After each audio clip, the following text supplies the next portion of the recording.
ఆ ప్రియమైన భక్తులారా, ప్రభువు మాటను స్తుతించండి. నేను అరుణ్ పిఎస్ మడ్కిని.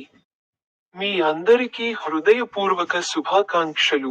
ఈ రోజు జనవరి 6వ రోజు, 2026వ సంవత్సరం మొదటి నెల.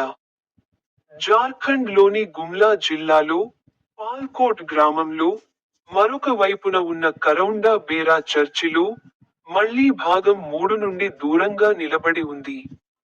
బైబిల్లోని తన వచనాలలో ఒకదానిపై ఆయన ఇలా మాట్లాడారు. కీర్తనలు 121 అధ్యాయంలో, వచనం సంఖ్య 5లో, ఆయన ఇలా అన్నారు. ప్రభువు మీ రక్షకుడు. ప్రభువు మీ కుడివైపున మీ రక్షణ. మీ అందరికీ హృదయపూర్వక శుభాకాంక్షలు. నా యూట్యూబ్ ఛానెల్లోని బటన్పై క్లిక్ చేయడం మర్చిపోవద్దు.